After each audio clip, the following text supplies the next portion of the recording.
I'm gonna be straight up, I didn't expect the Indiana Jones game from Xbox and Bethesda to be any good.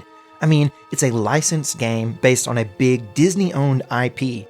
That just automatically right there makes me a little dubious. And personally, I was also a little confused at why they chose to have this game be played in a first-person perspective. I couldn't imagine playing similar games like Uncharted or Tomb Raider in anything but third person. I don't know, I just had reservations. If you're new around here, welcome to Gaming Gig. I review video games and let you know if they're worth your time, so follow for more. I played Indiana Jones and the Great Circle through PC Game Pass via a review code from Xbox.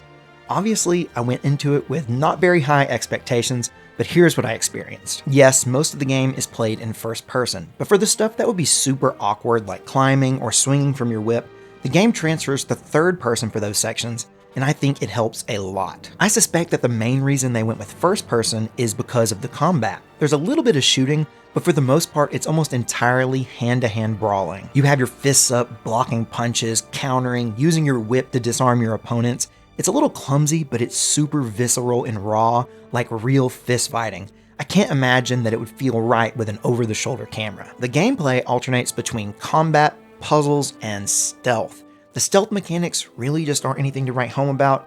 It's pretty easy to cheese, and the enemy AI is terrible. But at least you don't have to start over these sections if you fail. If you mess up, you just have to try to fight your way through the enemies. The puzzles range from super easy to only slightly challenging. Luckily, they're all varied and fun to figure out. You never have to do the same thing twice, and to me, that's the most important part of video game puzzles like this. I was worried about the story, but luckily this isn't just some cash-grabby generic plot. It's a legit, entertaining mystery that's worthy of the Indiana Jones name. You're taken to multiple iconic locations across the world, and all the environments look really good. On top of that, all the characters are really well acted. Troy Baker's portrayal of Indiana Jones is actually amazing.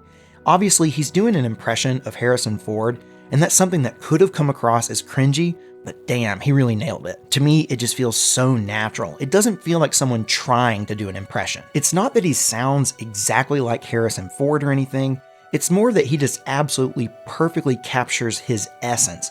And that's just so much more impressive than sounding like a spot-on replica. You know, this game does have its problems. I definitely ran across a few glitches. The exploring is just okay.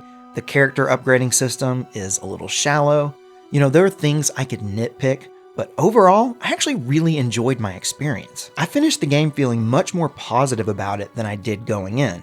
And although I don't think it's going to be my game of the year or anything, it's definitely a game that I feel super comfortable recommending to anyone who thinks they might enjoy it. So now that you know what I think, I want to know about you. Are you considering playing Indiana Jones and the Great Circle, or have you already played it? If so, what did you think about it?